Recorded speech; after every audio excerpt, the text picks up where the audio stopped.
Hi, welcome back to Astromedic Insights, an astrology collab between myself, Jaymie from Jaymie Scorpio AF, and medical astrology Dr. Maria Johnson. We're super excited to be here. This is a highly requested video on parasite cleanse and what other detoxes to pair it with. Maria is going to be sharing with us the information from a medical perspective. Her background, she is a doctor, an emergency doctor, surgeon, an Ayurvedic practitioner, and she has combined experience with medical astrology, regular astrology, and so she's going to be introducing us to just the medical aspects of parasite cleanses, and then we'll be telling you the best kind of cleanses to do. And I have a background as a medical researcher, and I've been trained in medical astrology as well. And so I'll be layering on the emotional, psychological, spiritual aspects of what Maria is mentioning, these other things that influence you, and some practical steps that you can take in order to implement this just in time for Virgo season. Hi, Maria. Hi, Jaymie. Hello, everybody. I'm glad to be here to talk about this topic because I think it's very important.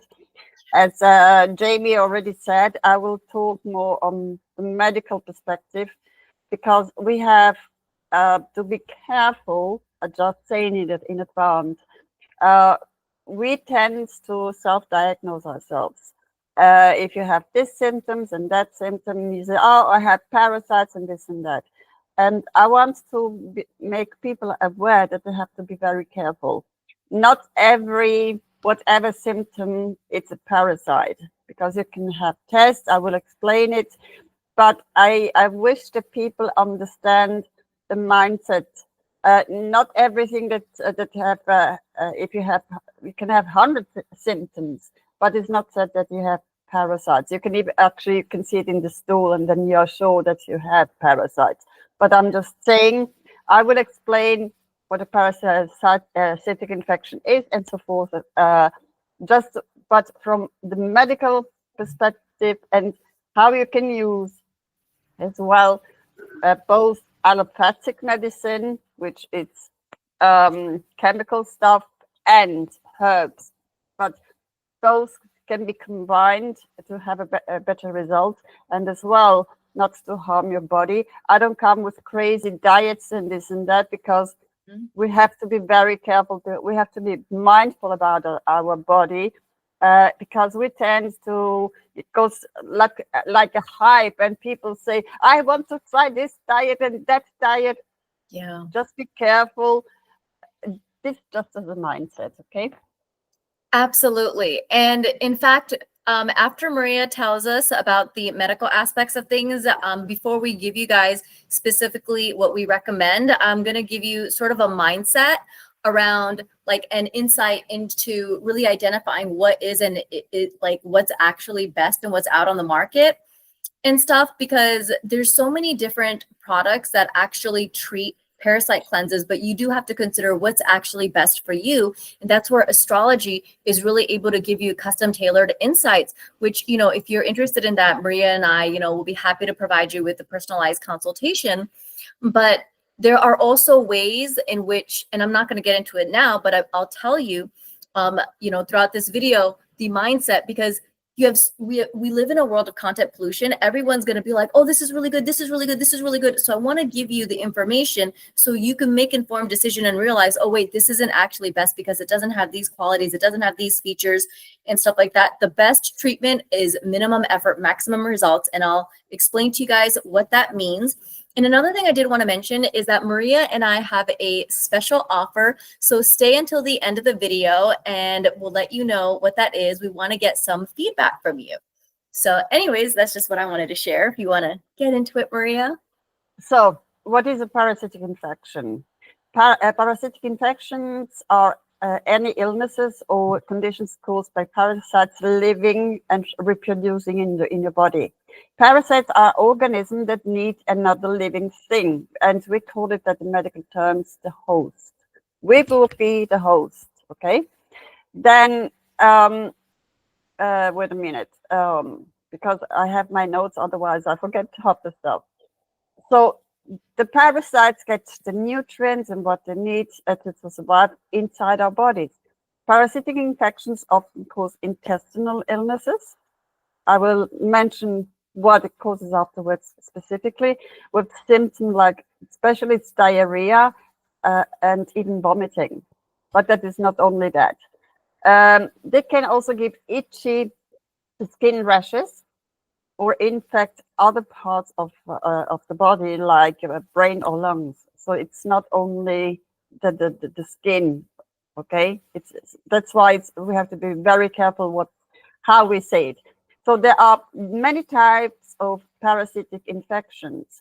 There are three main ones of parasites that cause infections in humans: protozoa, helminths, and ectoparasites. The protozoal infections means there are single cell parasites. They can infect your blood, the intestinal tract, the gut, brain, skin, eyes, other parts of the body. Okay, helminth infections is a general term of parasitic worms. Scientists further classify them as flukes, trematodes, type worms, roundworms.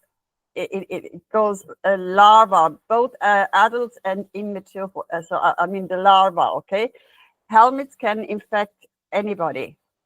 Helminths usually infect your intestinal tract, but they can also infect the skin, the brain, and other tissues when they travel through the body, because they are very clever and they find a way to travel as they wish. Okay.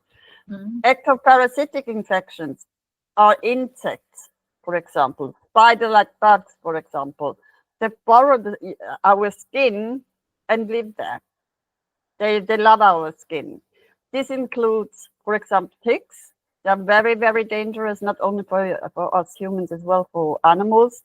Mites, for example, lice and fleas. They usually don't infect other parts of the body. They stay normally in one place. What are the most common parasitic infections? Millions of people around the world get parasitic infections. Depends as well, of course, on the area. The most common parasitic infections include malaria, for example, toxoplasmosis. I'm sure you have heard about this. Head lice.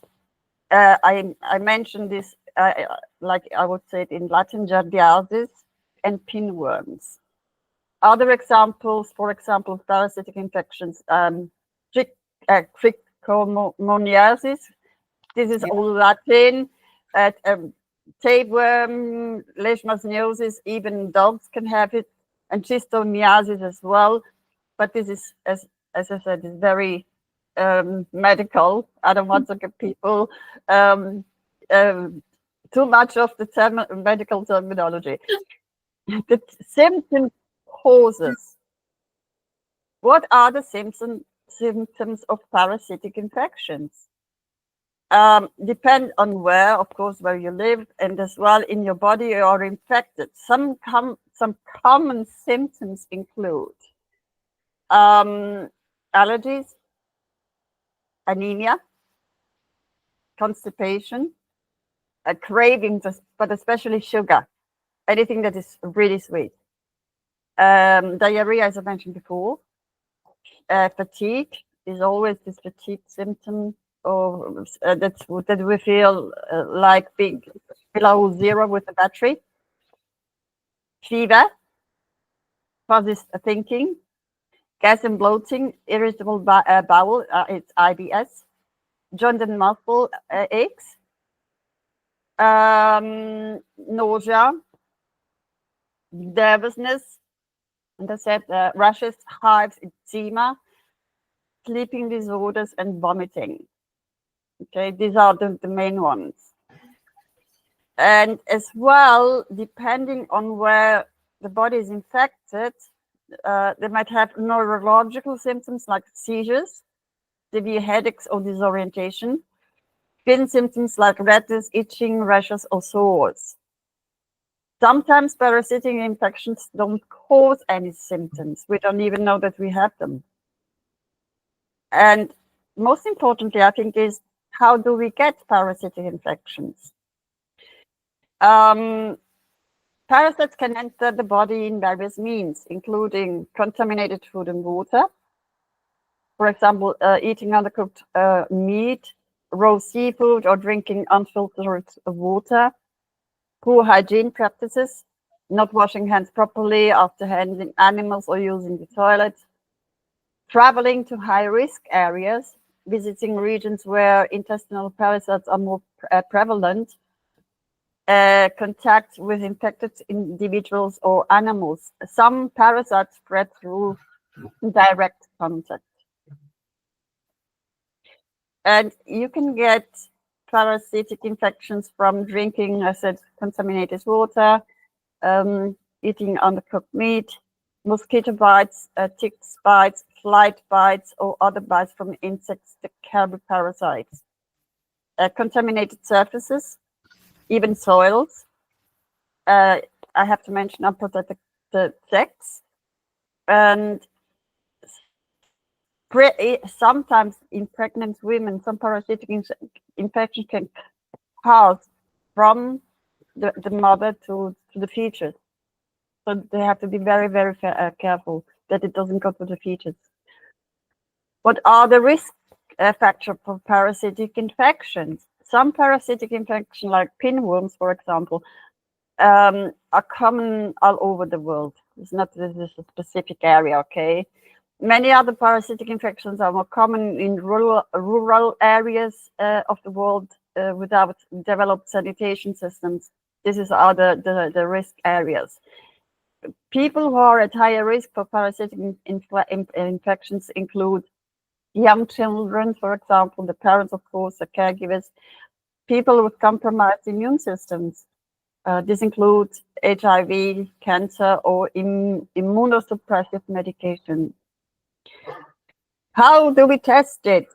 Besides the one that's the self-diagnose, okay? How do we detect if it's really parasites? We give the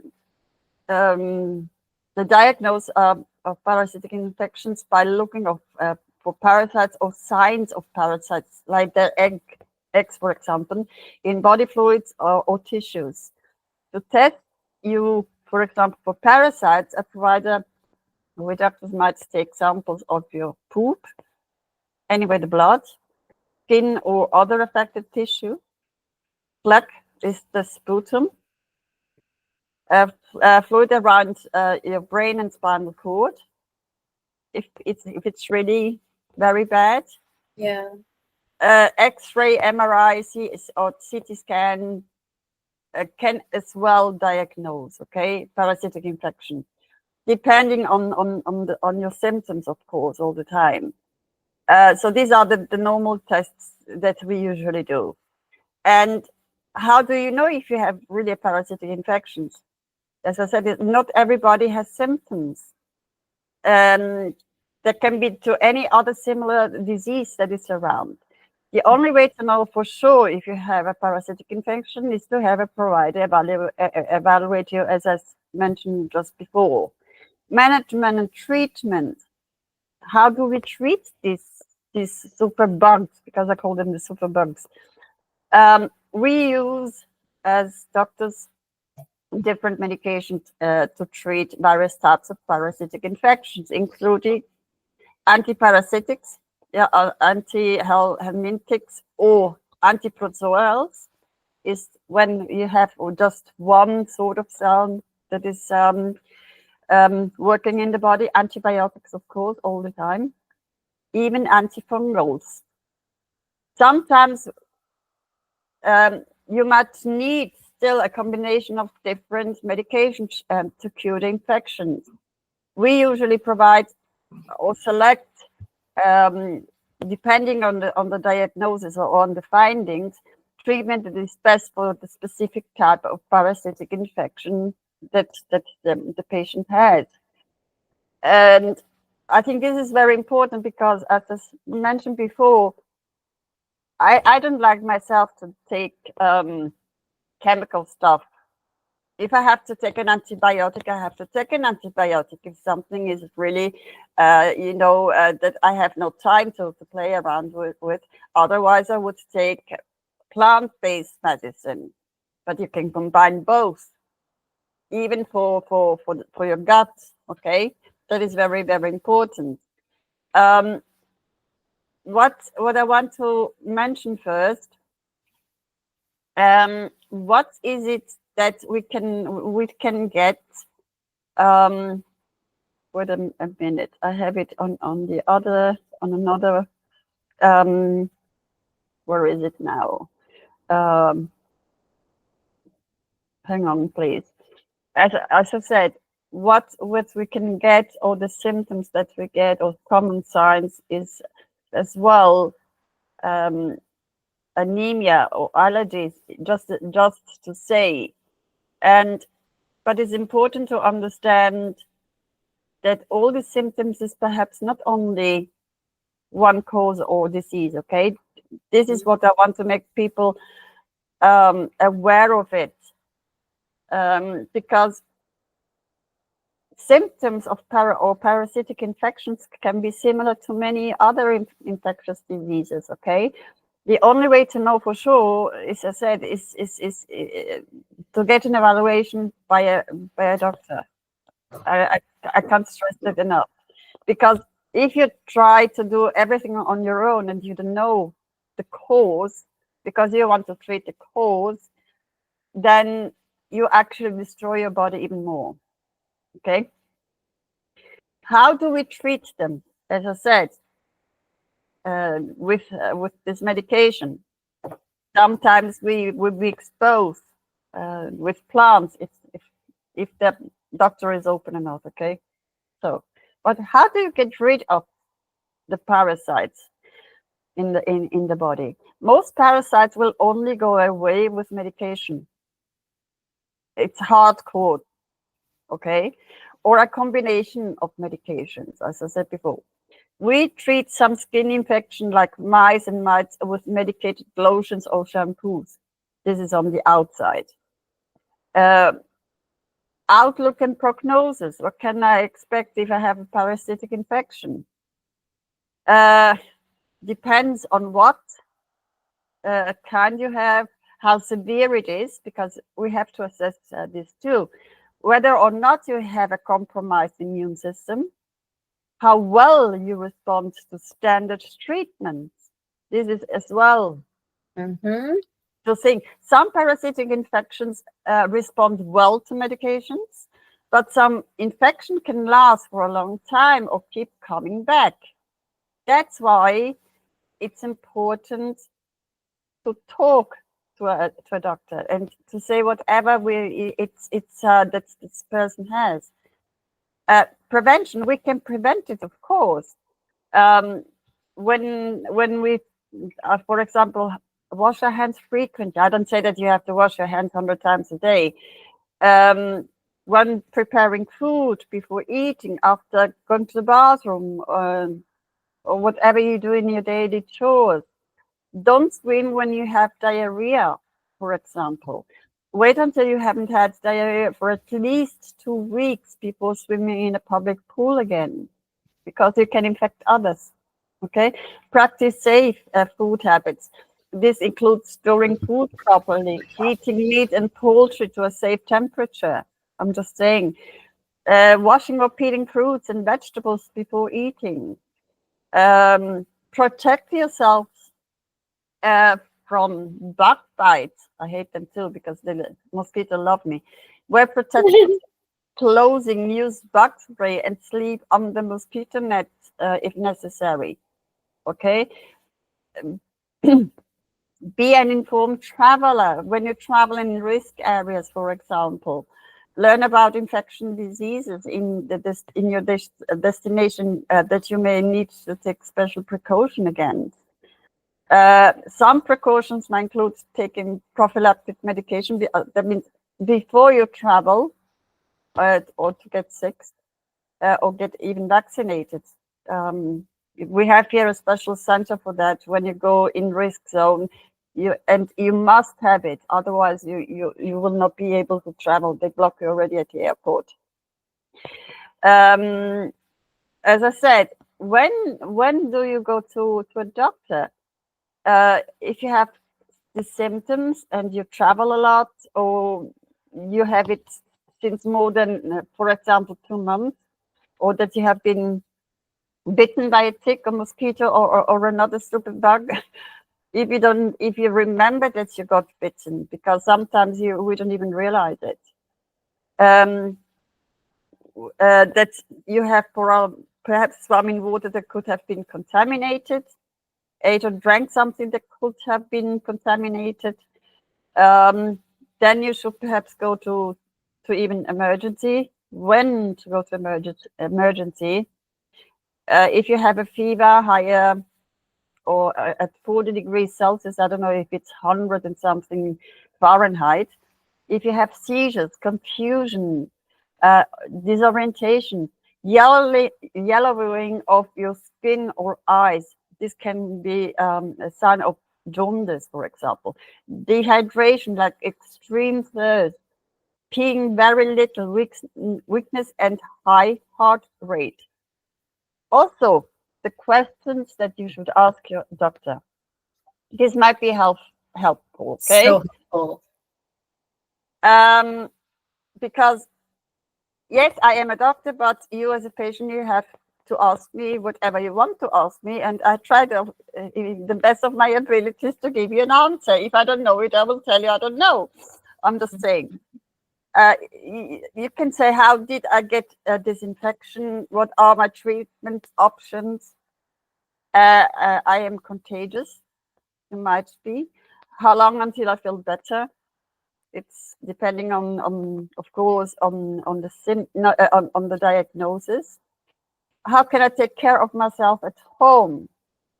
What new or worsening symptoms should I look out for example? When should I follow up with you? So parasitic infections affect, as I said, millions of people worldwide. Some didn't even show anything at all, while others develop life-threatening symptoms. Okay, so you can also take precaution to protect yourself against infections, as I said before. How do we treat it? There are several methods, put it this way. And the one that I find very, very important is, besides what I mentioned before, how you can prevent it and so forth. For example, with a parasite cleanse. But I'm not coming with this hype. You should do this brilliant and magic diet. No, I don't come with the BS, because it doesn't help. I wanted to stay healthy, even if you do a diet or a cleanse. Okay. The parasites detox, because I call it detox, focuses on a dietary changes that may help support the overall gut health and discourage parasites growth, because they like to, as soon as they find you as a host with the appropriate amount of poison, put it this way, and they live from us, then they grow and grow and grow. So the approach includes several different methods: restricting parasites fueling foods, eliminating sugar, processed foods, and refined carbohydrates, the fast way of cooking. Incorporating antiparasitic foods, consuming garlic, ginger, carrots, oregano, and pumpkin seeds and papaya seeds, because also these two. Love that. If you combine, because you have to combine them to work properly. This is also the thing. Okay, I will talk more about the pumpkin and the papaya afterwards, because I have seen improvements in many people. Supporting gut health, because as you mentioned before, the gut and the brain, it's a how do you call it, a highway or the motorway to the brain via the vagus nerve, and then you get foggy, you're disoriented, and this and that. Okay, it goes up again to the brain. That's why the brain, you can even have it in the brain. So eating fiber-rich and probiotic foods to maintain a balanced microbiome, because it comes back to the microbiome at the end. And enhancing the detoxification, drinking plenty of water and including liver-supporting foods like leafy greens, because the liver, as most or the biggest internal organ that has over 500 functions, is overloaded, because you can have it. The parasites, they love as well any metals that are inside us, mercury and so forth, even mold. Okay, so they is not only what we eat, but what is also around us. Foods to eat on a parasite detox diet. Certain foods are believed to support gut health and may help discourage parasites activity, including high fiber fiber foods, fresh fruit, vegetables, nuts. We forget always about the nuts. It's very good for the brain. And various seeds to aid digestion. Anti-parasitic herbs and spices. Garlic, as I said, and oregano may provide additional support. Probiotic-rich food, yogurt, fermented vegetables to promote gut flora balance, and healthy fats, because at the end it comes always on what we eat. We are what we eat. Coconut oil, olive oil, flax seeds, for example, for the antimicrobial properties. Okay, this is very, very important. As I said, I don't give you a hype, the newest diet and magic pill. It's not magic at all. You have to work on yourself. Foods to avoid on a parasitic cleanse diet. Certain foods, they contribute to parasites survival or disrupt the gut's natural balance, of course. Common foods include here sugary foods and beverages, and soft drinks, okay? They encourage the parasites to grow. Processed food, as I said before, artificial ingredients and preservatives may disrupt gut health. This is especially in the Western countries, not in other countries, but in the Western countries, this is a big issue. Alcohol, for example, and caffeine on a certain level. This might interfere with natural detoxification processes. Raw or undercooked meat can potentially carry parasites, eggs, or larvae of parasites. Okay.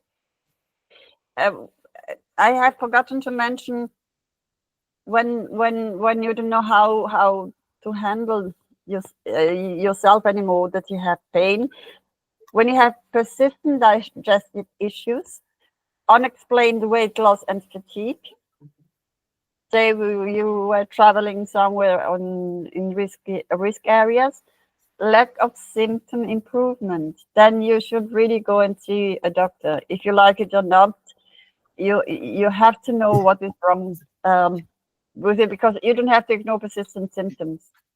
Then you have to see really a professional medical doctor. I wanted to say about the pumpkin and papaya. Pumpkin and papaya seeds and their effects, because you have to combine both. They improve, and how should I say it? Pumpkin seeds, especially from the cucurbita species, have been traditionally used as natural remedy for intestinal parasites. They contain a compound such as cucurbitacin, which is believed to have antiemetic properties, in the sense parasites. It can help expel parasites, worms. There are enough studies how that show the pumpkin seeds can help paralyze and expel parasites, especially tapeworms and roundworms. However, even if they paralyze it, making it easy to expel from the body, they do not necessarily kill them. Okay? Yeah. Papaya seeds have been studied for their potential antihelmintic properties. They contain enzymes like papain. It even helps to actually lose weight, papain, which is thought to help break down proteins and potentially dissolve the protective layers of parasites. There is enough evidence suggesting that papaya seeds can help in reducing parasitic loads. Mm-hmm. But this is primarily based on animal studies, of course, and limited human trials. I have to say that. So, but both pumpkin and papaya seeds taken together, they're helping to manage the intestinal parasites more. Research is needed, of course, as usually, but both combined, they have one is paralyzing them and the other one is expelling it. Mm-hmm. Okay, so I give even to avoid that you can get actually parasites, I use zeolite. I have mentioned this already once. Zeolite is helping. It's like a magnet. It's natural. It's actually from the volcano, if you want. So there are 41, but there's only one that you can use for animals, for humans, and even for plants. Zeolite is, I said, is like a magnet. It is taking whatever is bad in our body, and with time, of course, and when you change diet as well, is expelling it. Zeolite is besides the papaya seed and the pumpkin seed, oregano, or whatever, other herbs, ginger, garlic. Garlic, I would be careful because people with low blood pressure should not eat garlic raw because it's actually getting worse. I wrote that in my notes as something to mention. I'm going to have a little story about that, you guys. Maria upset me when she told me that, but it's true. So you have to be very careful with garlic. If you have low blood pressure, I use it just cooked, but I mean I don't eat it raw because with Mediterranean cooking we use a lot of garlic. Okay, but it's cooked. When it's cooked, it's different. But if you eat it raw, it really, you have to be careful because it's lowering your blood pressure. So this is the overall about parasites. I don't love them at all myself. I have seen it in animals. Try the quintessence of everything. You have to look what you eat. That is very important. And wherever you travel, if you have immune system problems as well, you can combine the medication that I would give you, the chemical one, with these herbs. Both combined, you have a lower risk of getting really ill. Okay, and it's also that you don't collapse because you're making, for example, a hardcore diet, and not looking that you are replenishing the body, because this is an aspect that most people forget. We have to replenish the body with what we expel. Yes. Like vitamins and all this stuff. I think I even mentioned it last time in the last video we made, that we have to see the body as an entire system. And we cannot just say or do this hype, for example, a diet that you see in the internet. I think that is not respectful for the human, because you don't know what you can cause, and everybody is different, and you don't know really the cause, or actually if you're not sure that you have parasites, then you have to be really careful, because it could be an underlying disease. I don't want to promote, that you get only the medical help, but if it's necessary, you have to get the medical help. So at least you know the diagnosis and treat accordingly. Absolutely. And even if you do have a parasite and stuff, sometimes if your body isn't healthy, just jumping straight into fixing isn't always going to be the best thing. And while Maria was talking, I took down a bunch of notes of things that I wanted to add on to. But one of the things that I really wanted to emphasize for some of my clients, like I've given you consultations and I've told you to keep an eye out for this video and stuff. So you know who I'm talking about.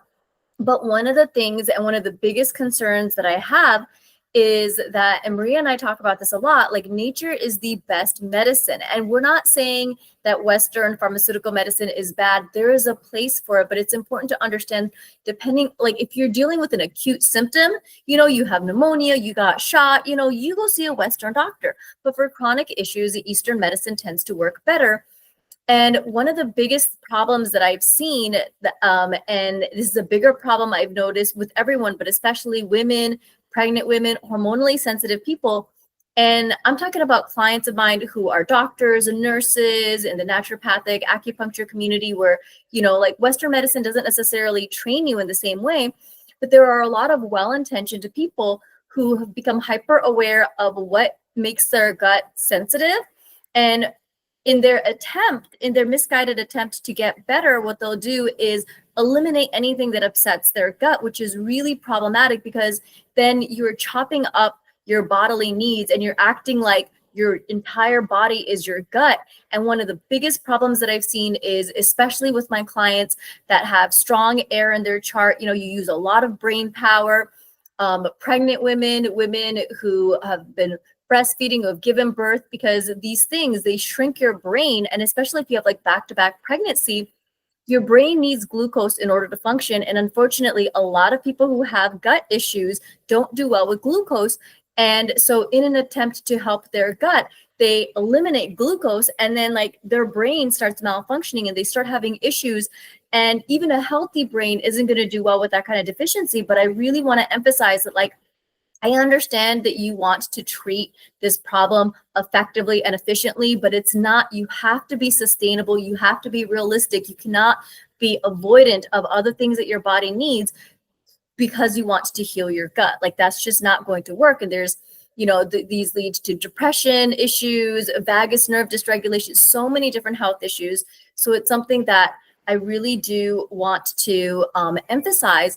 And some other things I wanted to mention is, when Maria was talking about I'm sorry, let me go into something else. I want to also help you guys to develop a mindset so you can make an informed decision about when someone gives a recommendation for what's actually best, me and Maria included, okay? Like, if we recommend something and you don't understand why, like, ask us, because there's always somebody that's like, oh, this is the best thing. And people genuinely have sometimes good results, sometimes they don't, sometimes it's BS.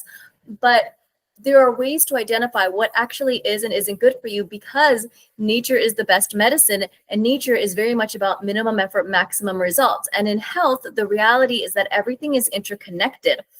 And so when you have an issue with one thing, whether it's gut health, whether it's parasite, whatever it is, you have other issues going on too, 5, 10, 20 other health issues. And so the best treatment is going to be something that covers multitude of symptoms. So we're going to be talking about what that is. But before we get into it, we still want to talk about other stuff.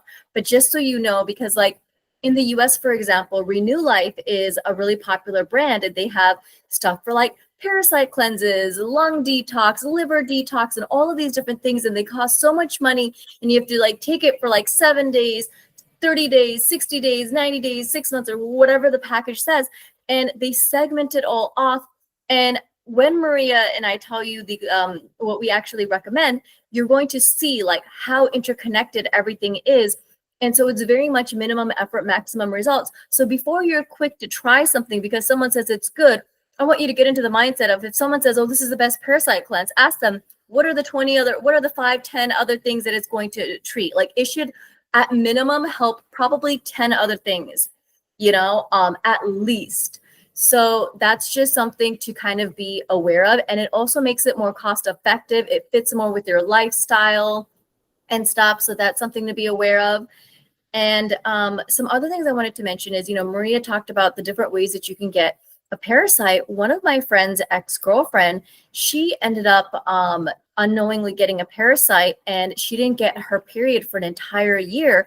And they did all the tests. They didn't know what was going on. They didn't think to do a parasite cleanse test because they didn't know she didn't have any digestive issues. I mean, honestly, when you have period issues, you have digestive issues. That's just the period issue, that your reproductive issue. It's a symptom of a gut imbalance.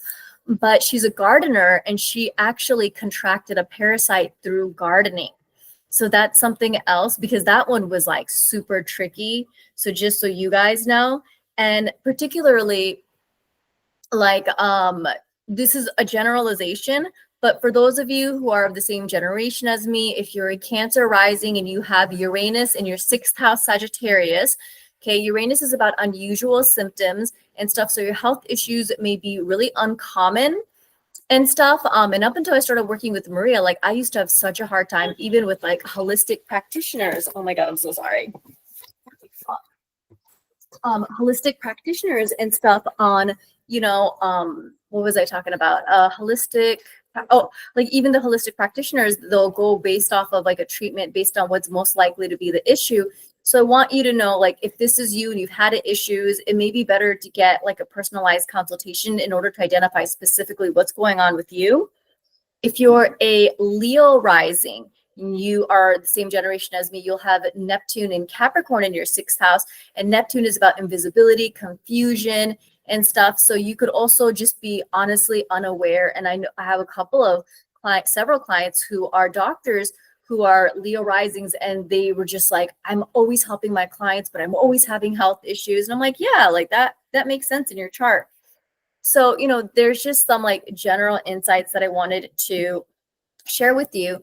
And speaking to what Maria was saying, like she's right. You know, it's also important to know how well you respond to treatments, because in the consultation that I got with Maria and in my personal experience, like I don't do well with pharmaceuticals, you know, so that's just a reality. So for some people, you know, it may not be the best approach to take that. And I know some clients have been like, oh, well, my insurance will cover prescription medication, but that doesn't mean that it's necessarily going to help you in the long run. And in regards to stool tests, like I want to share with you some of my examples, some of my experiences, because maybe it'll help you guys, is that unfortunately not a lot of doctors are familiar with tests and lab results and stuff. But if you happen to have health issues and you need to go to like the emergency room or urgent care or something, like ask them to test your stool, because oftentimes what they do is they give you a full spectrum antibiotic. And for me personally, when I got hospitalized, it took me years to realize that I had endometriosis. And when I showed up and like my white blood cell count was up the roof, they gave me like multiple rounds, like I think 3 rounds of like antibiotics. They gave me 2 rounds of STD treatments. Even though I tested negative on all of these things, they were like, oh, she probably got a false negative, which wasn't the case. And so for a while I had antibiotic resistant cells. Now that hospital shut down, so I don't know what like antibiotics they gave me, but I have to be careful now. So that's the other thing, is that if you get intravenous rounds of antibiotics, you could actually have developed an immunity, which can also make it difficult. So that's something to kind of be mindful of. And there were so many doctors that wanted to give me a bunch of different like antibiotics, and I had to be like, can you test my stool? And the doctors were like, oh my God, I didn't even think about that. And I'm just like, yo. So and something else is that to like some people, and I'm one of them, have like evening fevers where it's like during the daytime you're fine, and then why did Maria leave the okay, I don't know what happened to her. She should be coming back in. But basically there are some people where like when you have like an infection, you can have a fever, but some people won't have a fever during the daytime and will only get the fever at nighttime. And I've had that happen a couple of times where I just thought like I'm okay, I must be like safe because I guess I healed, because like I had a fever yesterday and now I'm fine, and then at night it would keep coming back. So if this happens, you want to make sure to get yourself to the hospital, because when it comes to infections, it can move really, really fast. So just be kind of mindful of these sorts of things. And let's see here. Food hygiene, like Maria mentioned, is really important. Some other things that you can do topically to protect your body from parasites is one, like staying dry and like keeping your body dry. There are deodorants that you can use and stuff, but deodorants actually work better at night and stuff. So going to bed dry is going to be really helpful. And then staying dry all day. Like I used to live in LA, but now I live in Bangkok, and Southeast Asia is very, very humid. So you want to look at what the locals are using in order to figure out like, okay, what do they do in order to stay dry? And the pattern I've noticed is that when you go to a new place, it generally takes people like a month before. I feel like something about our blood is a generalization. It takes like a month in order for the body to, the blood to adjust, and then we tend to be okay. But you definitely want to be careful, like Maria said, when you're traveling and stuff. If you're going to a humid area, if you know you're prone to infections, bug bites, fungal infections, like breakouts and stuff, using soaps that are antibacterial, or you can even use like benzoyl peroxide, which actually like it's used as an acne treatment, but what it basically does is that it kills off the bacteria that causes odor and stuff, and it can also reduce sweating as well. So it's something that you can do. When it comes to bug spray, something I did notice is that a lot of people say like, oh, if you go to like Thailand or like Bali, like don't even get the stuff from your home environment, just use what they have there, because the stuff that you use at home isn't necessarily going to work. But for me, I noticed that the parasite cleanse that they use is, for whatever reason, it's just the parasite cleanse that they use. I'm sorry, give me a minute. Maria just got logged out, so I need to forward her this invitation so she can jump back in. Okay. So what was I saying? Oh yeah. Like a lot of the places I noticed, like it's also about figuring out the ingredients that they use. In Thailand, they use DEET for mosquito bites, and that doesn't work well for my body. So this kind of goes back to learning how well you respond to treatment is going to be something that's going to support you. And another thing that you can also take a look at, and this is something that Maria does cover in her consultation, is looking at your Hygeia placement or Hygeia. It's an asteroid that represents your health. And for me specifically, my Hygeia is in my 7th house, which is one of the houses that represents faraway travels. So when I first travel, I know that I always have health issues, and I have Jupiter and Neptune here as well. And so like these roll like liquid, Neptune rolls liquids and stuff. And every time I've gotten sick, it's been because of some sort of liquid. So if you want information on that, like Maria can cover that. Some other things I want to mention are sort of like the spiritual reasons why you can be more susceptible, because we're spiritual beings here to have a human experience.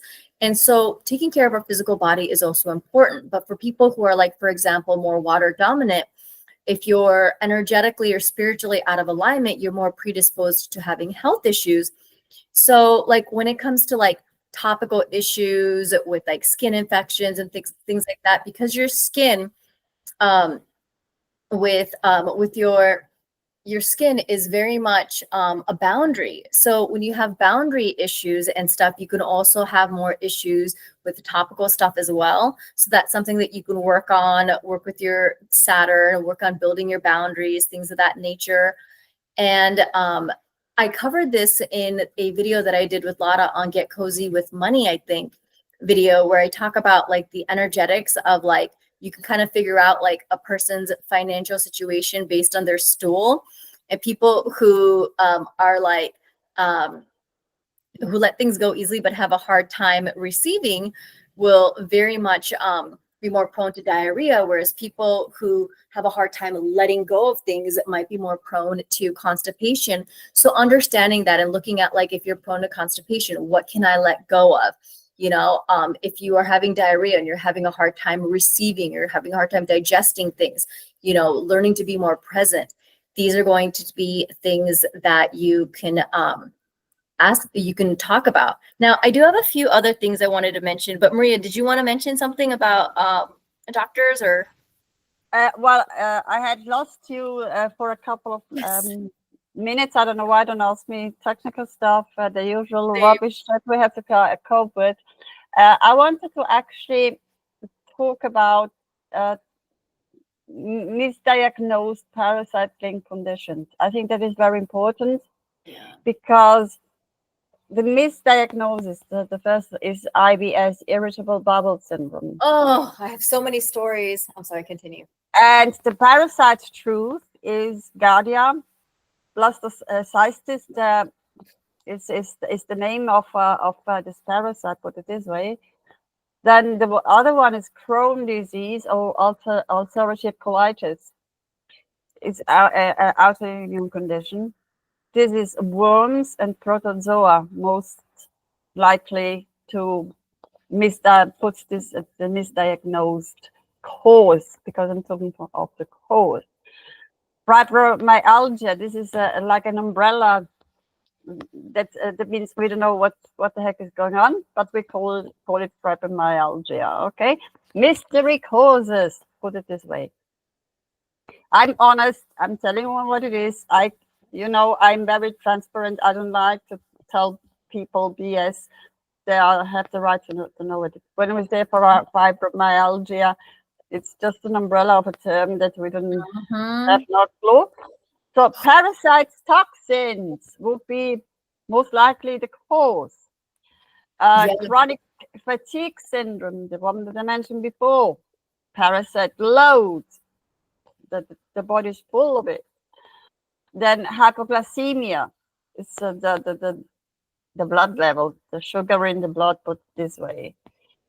Disrupt insulin, which is caused, of course, as well with parasites, different ones. Anemia, it's iron. We have deficiency as well in iron. The parasites distill the nutrients, okay? Allergies and asthma. Parasites, antigens, they are as well, they're overloaded. Neurological disorders, brain parasites. They just go wherever they like to. And skin conditions, parasites, the cause is parasites toxin. But eczema, for example, psoriasis, yes, it has to do with the immune system. But don't forget, the immune system has to do with the microbiome at the end of the day. And the cause, most likely, are parasites. These are just one thing to mention before I forget, because we misdiagnose many, many, many things. Yes. It's the way it is. I mean, we are humans, but it's better if you're really not sure about your condition, that you have all these symptoms. I would suggest, as a doctor, the first thing that I would do is the test on the poop. Yeah. To be really, really sure that is nothing. And then, of course, the blood. If it's necessary, I would do even ultrasound or X-rays or MRI, whatever. But the poop is the most important, and the blood. Yeah. Okay. So one thing, you guys, is, Maria brought something up. In the medical industry, one of the things that doctors will say in code when they don't know what the fuck is wrong with you is they'll be like, oh, we're going to send you to a specialist, but I think you have Crohn's. That is literally, that's if you don't have the symptoms of Crohn's, because when it took years for them to diagnose me with endometriosis, which is a reproductive disorder that causes excruciating menstrual cramps, fertility issues. I basically have cell growth outside of my reproductive organs, and it can kind of create a gridlock. They didn't know what it was. And they were like, oh, Crohn's disease. I didn't have the symptoms of Crohn's disease. Like, I knew someone who had Crohn's, and like, if he ate something he wasn't supposed to, he's going to throw up, he's going to shit his pants. I wasn't like that. So it's crazy. So that's something definitely to be aware of for sure. When it comes to, Maria's right, you want to analyze your stool. Stool tends to, at least in the US, like cost more, and it's not oftentimes covered by insurance. If you guys want, in LA, I do know an acupuncturist who will like buy the tests directly and stuff. So it's still pricey for like people. Non-Americans are going to be like, that's so expensive. But for Americans, you can, they literally just charge him for the lab results and nothing extra. So you do get like a discount. With the ultrasounds and stuff like that, they like, hospitals are more quick to do them. I hate to say this, but I'm going to say it anyways. I do know a clinic and a doctor, and I'm not going to publicly put her on blast, but she is a well-intentioned person, very good student. She obviously passed med school, not that bright. I hate to say it, but it's true. And she will do any test that you ask her to do and stuff. You just need to give her a reason. And this one clinic, they hire people who are in insurance companies that were like literally paid to refuse to give people insurance coverage. So they'll get you approved for everything. So if you want to have this information, email me, because I'm not going to publicly put this person on blast, but I can give you her information and you can see her. And, you know, like, let me tell you, especially in the US, they offer a lot of different labs, like a lot of tests, but the doctors aren't trained to understand what they are. So you're going to have to find someone who does understand it, but you can also get like your insurance to cover it. Or if you have Medi-Cal, like the doctors can like make a request to get it waived, just FYI. So something to kind of like be aware of. Other things that I do want to caution you guys on, because I see this happening a lot less nowadays, is that a lot of people will just assume that if something is natural, that they keep using it. And you do have to be careful, because all of the pharmaceuticals and all of that, they come from, it's the lab made version of what's naturally occurring in nature and stuff. So when you're getting stuff in nature, like you're taking tinctures or something to treat your body, think about like the amount of pounds and pounds and pounds of the herb that had to be used. And people are just fast and loose and liberal with like, you know, natural antibiotics. And that's not healthy either. Like, one of my really good friends is an acupuncturist, and, you know, like he always is like, if he gives someone like a natural antibiotic, he pairs it with probiotics or he does something else. And he was like, you have to be careful. A lot of times people don't do that. People just assume if something is natural that it's safe, and that's not necessarily true. And garlic is one of those. The thing is, people are not aware. Yeah. I mean, I don't blame the layman in that sense. Yeah. You have to be sure. You should actually know what you can combine and what you cannot combine. This comes as well when I mix certain plants, which they're really potent. And it's like the one thing that you cannot mix magnesium and calcium together. Yeah. And the same thing happens with the plants, with phytomedicine. They can be potent, but they can knock you out if you are not aware. And also you don't know how your body will react, because, I mean, for me, even if I'm very small, I'm 45 kilos, is about 90 pounds, more or less. I need, or my body needs, the triple strength from whatever medication. Same. But this is why, because I have a very fast metabolism. Yeah. Other people, they would just be knocked down with a half of the dosage that I take, or even a quarter. So it depends on your body. You have to be very careful what you put into your body. Doesn't matter what it is. This is actually the core thing. because people get it, and it drives me half bananas sometimes that you see on TikTok, on wherever, on other platforms. Yes, it's well meant because they try to help or whatever. Some people, they just want the clicks and the likes, and that won't help anybody. Please use your brain and discern, because you should know your body the best. I can't emphasize that enough, because it really drives me mad when people say, "Oh, you should take this and you should take that." It's not said that your body will accept it, and it's more harmful than anything else. Okay?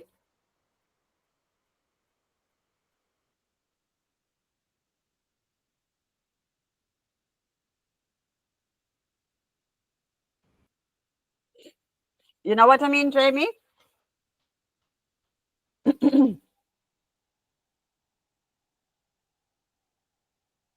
Oh, okay, you're back. Okay, I don't know who's back or who's not. Okay.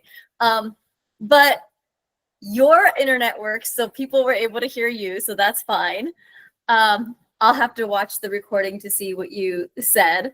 But yeah, no, basically Maria brought up a good point. I'm the same way. Like, we both have really fast metabolisms, and a lot of times the standardized prescription, the dosage that they give, is not based on your metabolic rate, which is mind-boggling to me, because like Maria and I, our body metabolizes stuff so quickly. We need to have such a higher dosage. And so it's funny because like years ago, before I met Maria, I misread the dosage. And so I started taking far beyond what I was supposed to. And I felt the best I've ever felt. And then I started getting scared because I heard that this was poisonous levels. So I completely stopped. But there's a lot of things where I stopped taking the supplements because it didn't work. And it's because I wasn't taking a high enough of a dosage. So if you are one of those people where you do have metabolic issues and stuff, a consultation from Maria, she'll be able to recommend like a specific dosage for you. Like my dosage for iron is like a lot higher than it should be for most people, for example. And it's literally considered dangerous levels. So, you know, it really does depend. One of the things that Maria said that really bothered me, and I don't think I've ever let this go, I'm not going to lie, is, you know, like she did say like, oh, be careful with garlic for people with low blood pressure. And it's true. A lot of people that have got issues that think that they have SIBO or probably do, they hear about how like garlic is really good for you. And then everyone just like uses so much garlic, you know, and like you're on Instagram and everyone's like, use garlic until your ancestors tell you to stop, you know? And I used to use like whole ass, like heads of garlic and stuff. So that was really upsetting to me. But yeah, like apparently you should stay away from that. It's very annoying. And that's also really important because when you do have parasites and stuff, like they are literally leeching off of you. So a lot of people will have like their energy is weaker and stuff. So you could have low blood pressure for that reason. And then you're taking stuff that's like making your blood pressure even worse. And so it's just like this really like vicious cycle. Something else is, you know, in addition to what Maria mentioned about the questions that you should ask, which you absolutely should, I would also say like asking nurses and asking nurses, because they tend to be the people who talks to everyone and stuff, and picking hospitals and clinics that have a really good organization system, like with scheduling, like the admin is really good. These are really good indicators of good people to see. There's always this correlation if they can't get scheduling right, like it's such a hot mess in there. I don't want to get into this too deeply, but astrologically, you can also kind of look at what does and doesn't support you as well. There's parts of your chart you can look at to see the archetype of like the best doctor for you. And for me personally, the two planets that represent women are a little bit more challenged, whereas the planets that represent men work really well for me. And interestingly enough, I've noticed that before we cut out, I was mentioning that some people will get fevers at nighttime. And so you have to be careful with infections, because like you think that you're healed the next day because the fever goes away. And then at night it comes back, and infections can be really insidious. So you have to be careful. And whenever I would go to urgent care or emergency room at nighttime and I dealt with women, it was just like crazy because of the energy of that hostility. But then a man would step in, and it's so weird. We live in this toxic patriarchal society, and like I have more positive experiences with men, but that's because the planets that represent men work a little bit better for me. So if you know this about your chart, like some people have phenomenal relationships with women, right? Just try to seek out a woman. You know, if you have issues like on the opposite end, you know, like look at that, or, you know, like not saying don't turn this into an opportunity to be rude, but just, you know, you can use these things as an advantage to kind of leverage yourself. And my sun is in planetary joy. It's in the 9th house, which is between the hours of 2 to 4 p.m. So when I don't feel well, now I go to the hospital during the daytime. I don't look at Jaymie. Usually fever rises in the afternoon. Yeah. So even if you had, I don't know, everything was okay, but in the afternoon, even with children, it's the same thing. It rises in the afternoon, and at night is much higher than usually in the morning. So you can say, well, I'm fit. No. Wait until the next morning, or actually the next afternoon if you don't really have fever, because it tends to go up in the afternoon. Then you can say, okay, it's fine. But consider that as well. Fever arises always in the afternoon. Yeah. Mine really spikes at nighttime. It's crazy. Like, and I know a few people, like some of my clients who are like doctors, who are like, oh yeah, my kids are like that too. And I don't know, it's a really weird thing. So I have that too, Jaymie. I have very high fever very fast. It lasts for a couple of days, and I think that I'm half dead, and then it disappears as it came. Mine is like, I just have one day at night, and then I'm fine. And then at night, and like when I got COVID, I didn't realize I had COVID because I didn't actually have a fever. But at night, I didn't have the strength to flush the toilet. Nobody told me that that was a symptom of COVID. I never coughed. I tasted everything. So it was really weird. So it's very individual, but I'm just saying people have sometimes, you know, this is not even really fever, but it's dragging for weeks. And I would prefer for them that they have really like a spike. They have about 3-4 days high fever, and they're over and done with. Instead to have it 3 weeks and you drag it with you, poor things. I have had that several times with patients. Thank God I haven't. No. We burn it as well as the metabolism. The metabolism plays a role as well, okay? Yeah, absolutely. So yeah, I feel like we did a good job kind of explaining the parasite aspects of things. Is there anything else you want to include, or do you want to recommend the cleanses or the detox? Or well, as I said, I mentioned which plants they can combine if they have the access to buy zeolite. Yeah, because zeolite is natural, and zeolite is really a magnet. I use it a lot. I use it even for my plants. I'm not joking.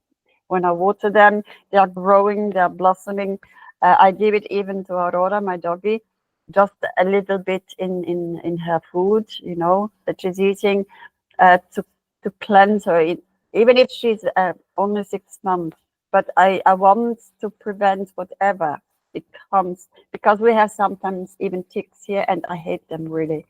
I found one. She had it on beside under her chin, and one of the signs. Really, you know when an animal is vomiting, is a tick, and unfortunately they are everywhere. I have to put the special disgusting blend that I've made for her. It's neem oil, oregano oil, rosemary as well. I have inside, because neem is really not smelling. neem is great. Yeah, but it's effective. Yeah, it is effective, and I had forgotten to actually put it on her. It can be even good for humans, not only for animals. But I'm just saying, try to treat your body as a temple. put it Yeah. this way.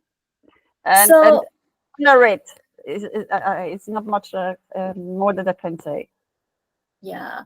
So yeah, Maria mentioned the zeolite and the fulvic acid. These are great combinations. They help to detoxify the liver and parasites, and they work like a magnet. And one of the things is that sometimes, depending on what kind of parasite that you have, and particularly for people who have Neptune in their sixth house or like Neptune on their ascendant, especially, like it can be very hidden. And the thing is that a lot of parasites are actually hidden inside your heavy metals and stuff. So yes, it's important to know what you have, but there are certain things that you can do. So going back to, what I was mentioning earlier, where I was saying that, like, whatever treatment that you use to heal your body, the best ones are going to be full spectrum and they're going to work for multiple things. So that's the thing with fulvic and zeolite. Specifically with zeolite, the one that you want to use is the one that's safe for children and pets and animals. There's only one that does that, and the name is like cliptinolite or something. What is it? Cliptocinolite. That is the only one that you can use without any risk. As I said, I have been given it to my animals, to adults. I take it myself, even to my granddaughter. Okay, she's not a baby, but she's still a child. You can give it with no headaches. I will be careful. It has to be that one. Don't take anything else. Okay. Yeah. That is very, very important. And try to practice safe food habits and change your eating habits. That will help you a lot. Yeah, absolutely. And what was I gonna say? Yeah, so like, as far as like it being full spectrum, so it helps with multiple things. With the liver, it has over 500 different functions, but this combination is often used by mothers with neurodivergent children that have ADHD, autism, kids who had food aversions, texture aversions, or were non-speaking, non-verbal. They start taking this, they start detoxifying their body. They start developing more neurological development and stuff.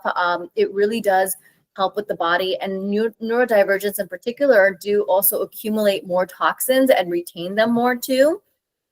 What's great about these things is that it's not like, getting something from like Grateful, whatever that brand is, or Renew Life, where you have to like take the supplement like every day and people are scared that they're gonna like shit their pants and they can't leave, and they have like really aggressive formulas and stuff.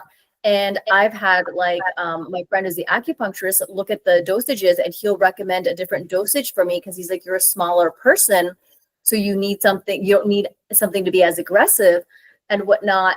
And so that's the other thing, is that if you're smaller, you could be over like cleansing yourself as well. And then, like Maria said, with like it could, on the other hand, it could be that your metabolism is like burning it off so quickly that it's not effective and stuff. So with fulvic acid and zeolite, you take like one of the best forms is like tincture and stuff. You put it under your tongue, it goes straight to your bloodstream. It's easy to do. It's very user friendly. So it's something that I do recommend. It works with your daily lifestyle. You don't have to make these plans and stuff. Another thing that Maria introduced me to that I really want to recommend is the shilajit resin and stuff, which is a rich source of minerals. It also has fulvic acid. And one of the things is, like, I don't want to just explain to you like, oh, this is what you should get, but understanding the mindset of like why something like this is so good is that, one, it's a resin. So it's in the purest form. It's had the least amount of adulteration and stuff. And the best brand and the best one is the one that comes from the Himalayan mountains and stuff. And I almost went crazy because different parts of the Himalayan mountains has names. And I was about to research the best names. And then I remembered I'm an astrologer. So I just looked up in Horary, which is a branch of astrology where you could ask specific questions. And I analyzed which company had the best one. And it's basically this resin form. It's a rich source of minerals and stuff. It's got a lot of really great things. It contains fulvic acid. I think it's like 12 different types of heavy metals that it actually extracts. And so, like I said, when you have a bunch of heavy metals, that's where your parasites hide. So, just in general, like if you don't know what you have, this is a good way to kind of look at it. And this is much gentler and stuff. And, like I said, it's full spectrum. This isn't just something that helps with parasite cleanses, but it does help with parasite infections, chronic fevers, jaundice, obesity, sexual and thyroid disorders and stuff. And depending on who's marketing it, like Shilajit is almost seen as like a natural Viagra.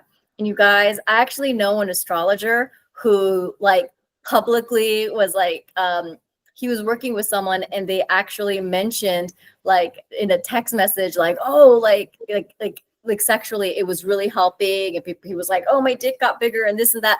So it's like an actual thing, you guys. So instead of using Viagra, you could use Shilajit, but that's also because it's great for low energy. And for those of you who are some of my clients, a number of you guys have mentioned issues with low like adrenal, and I've mentioned that you have some like gut challenges, and I told you to wait until this video came out with Maria and me. This is something that I do recommend and stuff because it is great for energy. So it's great for adrenal support. It doesn't necessarily have the highest level of vitamin B, but it helps your body in absorbing and utilizing it, which makes it really good. And it's especially wonderful for women with low iron. So these are like women who have, or people who have anemia. If you have heavy periods and stuff, like this is great. So with that said, it's not good for people who have too much iron in their body. And Shilajit is so good with iron because it has naturally occurring rocks that are rich in iron. It also helps with bone loss. So again, it's similar to if you have too much iron in your body, if your bone is calcifying, then it's not good for you and stuff. But what's interesting is that like the things that it says that it's good for, they're all interconnected, and they're things that Maria mentioned, like Shilajit. It's known to remove excess fluid, so this could be for edema conditions, but also your lungs. And Maria was saying, like, when you're having parasite issues, this could also affect your lungs as well. So a lot of these things are interconnected, and people just aren't aware of it. And like Shilajit, for example, it's not used to necessarily advertise to treat allergies, but it does help with that because it does contain fulvic acid, which helps with allergies, hay fevers, and stuff. It's really good. And oftentimes, like, you could get them in different forms, but I do recommend the resin because it's the purest. And I want to give you some recommendations on how to figure out whether you have the legit one or not. Is oftentimes they come with like a little spoon. And so what you want to do is like you just dip the tip of it into the resin and then you put it in warm, like hot water. And the real stuff, one, it's not going to taste sweet. It's a little bit bitter, not like in a bad way, but the way like when you drink like tea, Maria's like, I don't know, I like it, but I also like bitter melon. So, Maria just looked like she was going to vomit. She's like, ew. Okay, so I take it myself. I know it. I even take something that is really bitter, which is actually frankincense or Boswellia serrata, the resin as such, and that is really, it knocks out of your socks. So that's why Shilajit is a little bit better, believe me. Well, this is subjective. I'm not saying Maria is wrong, and you should probably listen to her over me because then you probably won't be as shocked. I don't think it's that bad, but I also like bitter melon, so maybe I'm not the most reliable. But you could also add honey into it, if you want.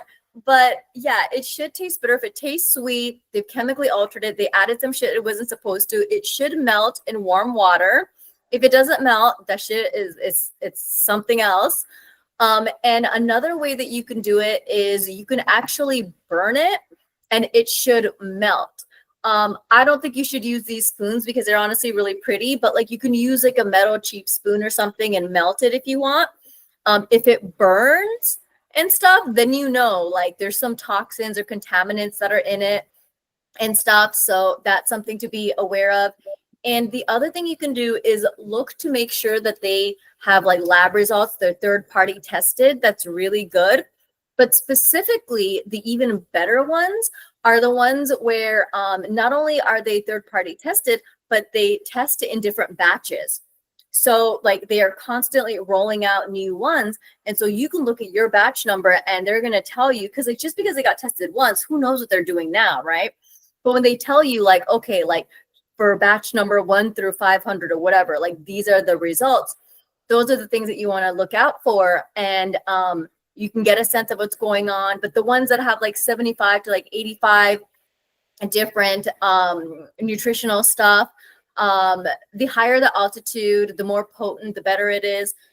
Something I've noticed is, because I think Maria gets hers, I don't know where you get yours, but you know, she's in Switzerland and I'm in Thailand, is that for me, I'm closer to India. And so there are like, India has some great shilajit resin, you guys. I And buy it from India directly, Jaymie. oh, that okay. Well, then you know what? I'm so mad at myself because I did all this research and I'm like, oh my God, I'm gonna be really annoyed if I should have just asked you instead. Because, and I thought I was being so fucking smart. I don't know why. Of course, Maria fucking gets her shit from India because it is the best. This is my Well, bad. I studied in India, so I know where to ask, who to ask, and the Himalayan is the best one you can get. Yeah. And you should get the resin. Okay. So the thing I noticed is, because at some point I want to go to India to also get like structural reintegration and stuff, and I'm close enough that it's just worth the trip and stuff, you know. And I'm astrologically well aspected for India, and it's so funny because like in India it's so cheap, you know, but to ship it, but like a lot of the places in India, they don't ship out here, but if they fucking ship it to you, they're gonna fucking ship it to me.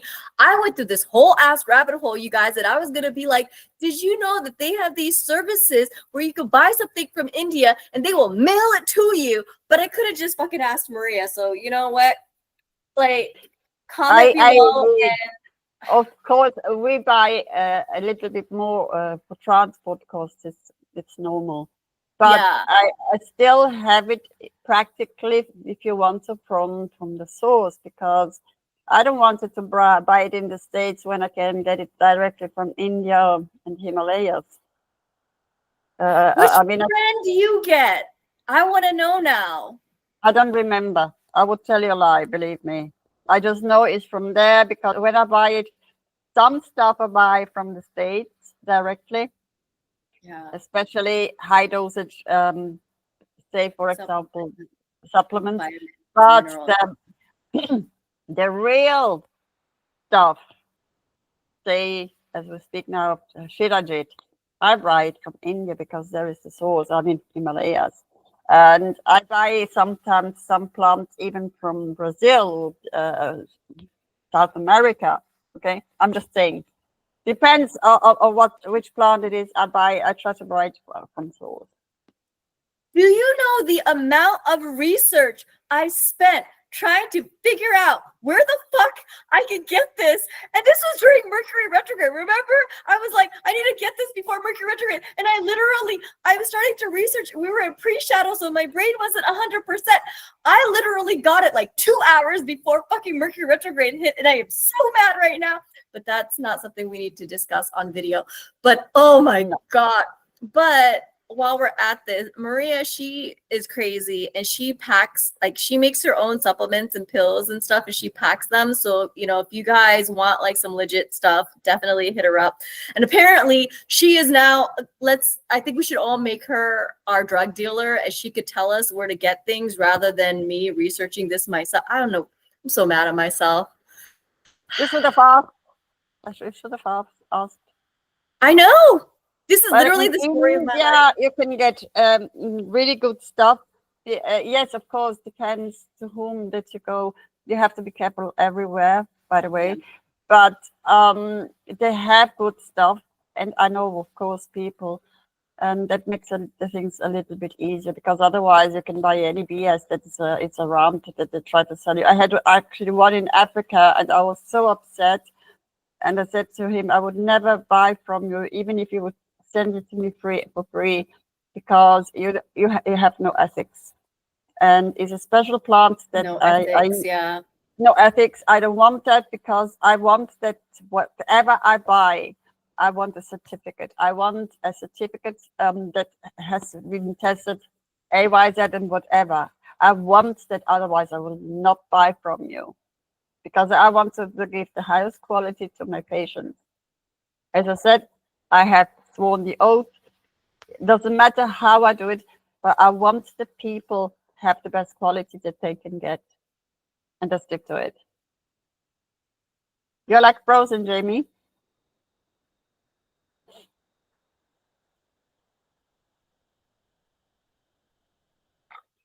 I don't know if you can hear me.